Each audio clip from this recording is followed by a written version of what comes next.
안녕하십니까. 민법을 잡아낸 남자 안영찬입니다. 자, 이번은 기출문제 영사 제3자를 위한 계약인데 저는 이게 중요한가 싶긴 한데 시험은 거의 무조건 한 문제씩 내고 있거든요. 이것도 반드시 맞춰줘야 되는 부분입니다. 이게 조금만 하시면 처음에 어려워하시지만 기본만 하시면 충분히 맞출 수가 있거든요. 자, 1번은 전형적인 사례 문제입니다.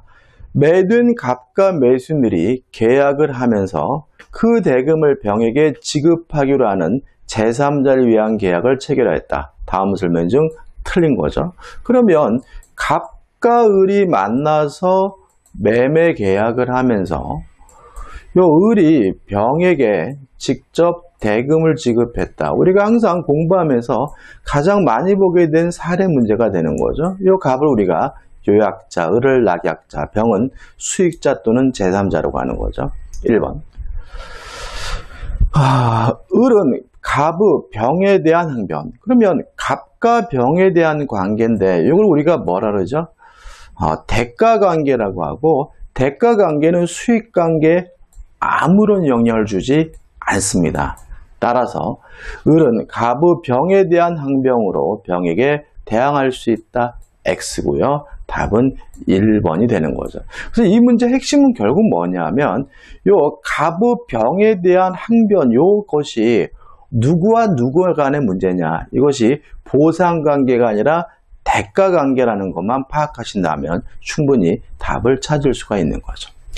2번, 병이 수익의 의사표시를 한 후 을이 대금을 지급하지 않으면, 그러면 갑과 을의 문제죠. 갑은 계약을 해지할 수 있다. 맞나요? 맞죠? 왜요? 갑은 요약자고 요약자는 계약을 해지할 수가 있죠. 3번, 병이 수익의 의사표시를 하면 특별한 사정이 없는 한 을에 대한 대금 지급 청구권을 확정적으로 취득한다. 맞죠? 자, 병이 수익의 의사표시를 하면 두 가지를 할 수 있게 돼요. 첫째, 직접 이행을 청구할 수 있죠. 요거고. 그 다음에 을이 병에게 제때 돈을 주지 않으면 병은 을에게 손해배상도 청구할 수가 있죠. 4번, 을이 상당한 기간을 정하여 병에게 수익의 여부의 확답을 채고하였는데 그 기간 내에 확답을 받지 못하면 병이 수익을 거절한 것으로 본다. 맞네요. 5번, 을이 병에게 대금을 지급한 후 계약이 해제가 됐어요. 자, 병은 계약의 당사자가 아닙니다. 따라서 병 스스로 계약을 해제할 수도 없고 취소할 수도 없고요. 또 병은 계약의 당사자가 아니기 때문에 원상 회복 의무를 부담하지 않아요. 따라서 특별한 사정이 없는 한 을은 병에게 대금의 반환을 청구할 수 없다. 병은 원상 회복해 줄 필요가 없다. 맞는 지문이고요. 틀린 지문은 1번이 되는 거죠. 이것도 참 많이 틀리셨어요. 처음에 나왔을 때. 2번입니다. 갑은 자신의 토지를 을에게 매도하기로 하고 매매 대금을 자신의 채권자 병에게 지급하도록 을과 약정하였다. 다음 설명 중 틀린 거죠. 그럼 보시면 사례가 고정적이라는 걸 알 수가 있어요. 그렇죠? 한 가지 사례만 정확하게 내 것으로 만들면 되는 거죠. 자, 1번입니다. 병이 매매 대금 수령 여부를 대한 의사를 표시하지 않는 경우 을은 상당한 기간을 정하여 병에게 계약 이익의 향수 여부에 대한 확답을 채고할 수 있다. 물론 뭐죠? 맞네요. 2번, 병은 을에게 수익의 의사표시를 하면 그에게 직접 매매 대금의 지급을 청구할 수 있다. 맞죠? 왜요? 수익의 의사표시를 한 후에는 직접 이행을 청구할 수가 있으니까요. 3번, 병이 매매 대금을 지급을 청구했으나 을이 이를 지급하지 않으면 병은 매매 계약을 해지할 수 있다. X. 병은 계약의 당사자가 아니므로 스스로 요 매매 계약을 해지하거나 취소할 수는 없죠. 답은 3번이네. 4번, 을이 병에게 매매 대금을 지급하였는데 계약이 해제된 경우 특별한 사정이 없는 한 을은 병에게 부당이득 반환을 청구할 수 없다. 맞죠? 병은 계약의 당사자가 아니기 때문에 원상회복 의무를 병은 부담하지는 않습니다. 5번 갑이 소유권을 이전하지 않으면 을은 특별한 사정이 없는 한 병의 대금 지급 청구를 거절할 수 있다. 맞죠? 요 갑과 을 간의 관계는 보상 관계고요. 대가 관계죠. 죄송합니다. 보상 관계고, 요 보상 관계에서 발생하는 모든 항변으로서 제3자에게 대항할 수가 있기 때문에 5번은 맞는 질문이죠. 누구와 누구의 관계인지도 조심하셔야 되겠죠. 답은 3번입니다. 3번입니다. 제3자를 위한 계약에 관한 설명으로 옳은 걸 찾네요. 자, 제3자 병은 현존할 필요는 없습니다. 뭘 생각하면 쉽게 이해할 수 있냐면요. 보험계약을 생각해 보자고요. 제가 보험회사와 보험계약을 하면 제가 죽으면 제가 돈을 받는 것이 아니라 저의 유가족들이 돈을 받겠죠. 근데 저희 아이가 아직 출생하기 전에도 보험계약을 하는 것은 너무나 가능한 것이니까 1번 제3자는 계약 체결 당시에 현존하고 있어야 한다. X. 애가 태어나기 전에도 보험계약할 수가 있는 거죠.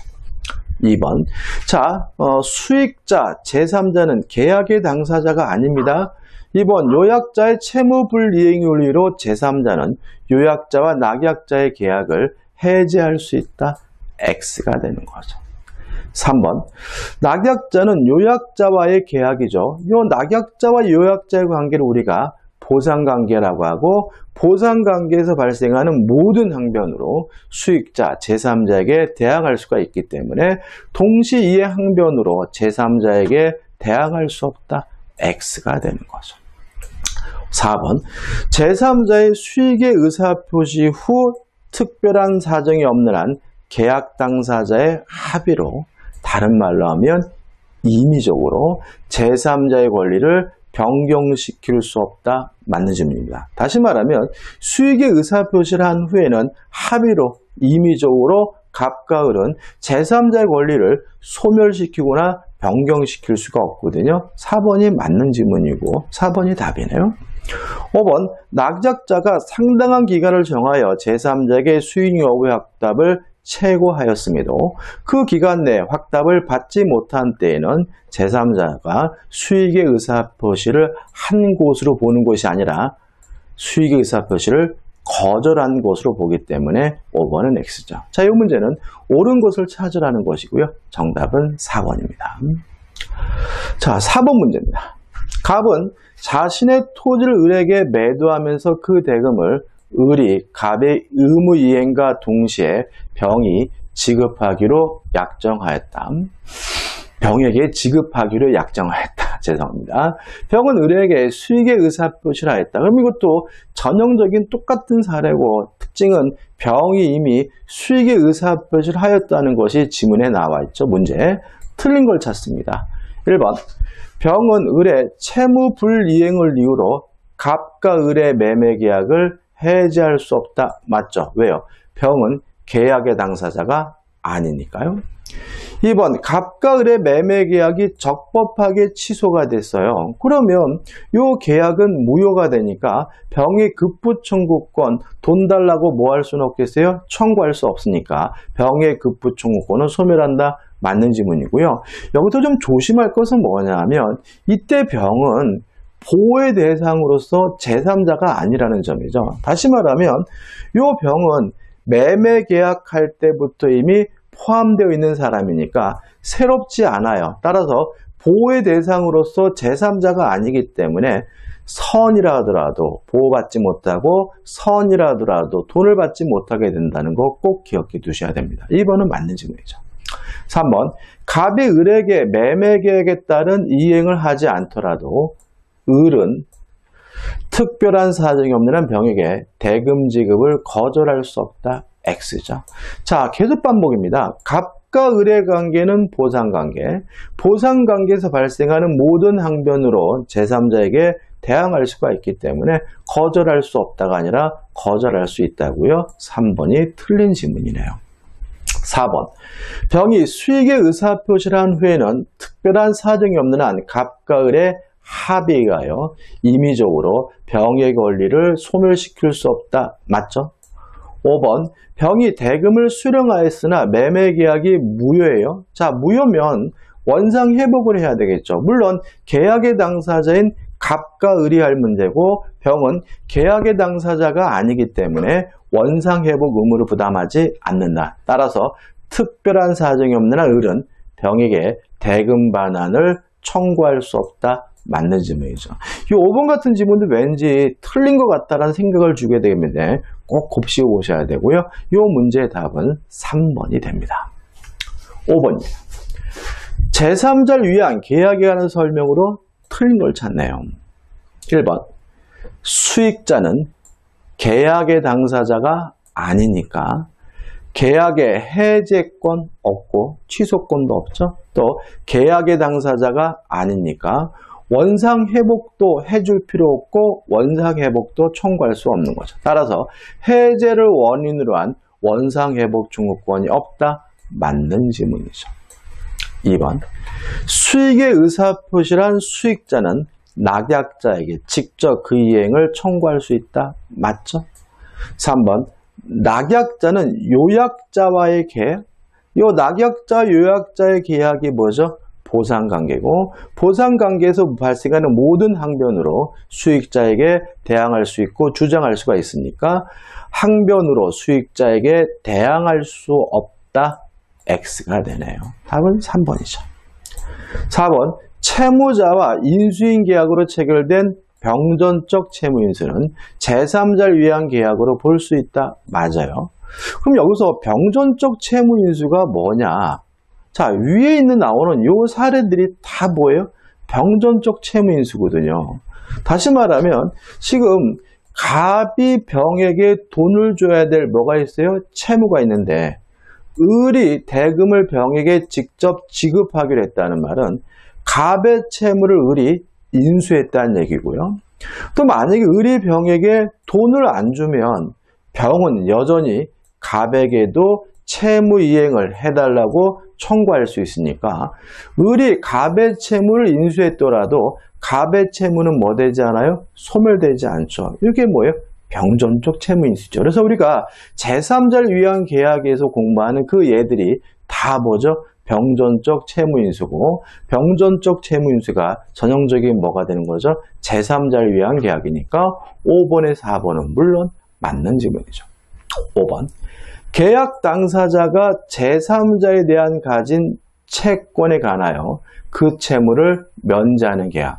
이거는 어떤 거냐면 이런 거예요.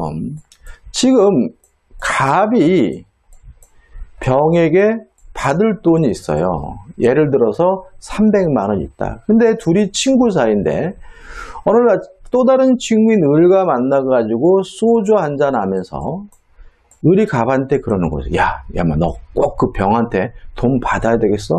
야, 병 완전 요새 왕거지 됐잖아. 얘 너무 힘들대 짜샤. 그거 받아야 되겠냐 짜샤. 그러니까 갑이 그래? 그러면 300만 원 받지 말지 뭐. 이렇게 갑과 을이 합의를 했다면 계약을 했다면 한마디로 병은 뭐죠? 땡큐인 거죠. 띵한 거죠. 그래서 갑과 을이 계약을 했지만 이익을 보는 건 누구예요? 병이니까. 이것도 뭐죠? 제3자를 위한 계약인 거죠.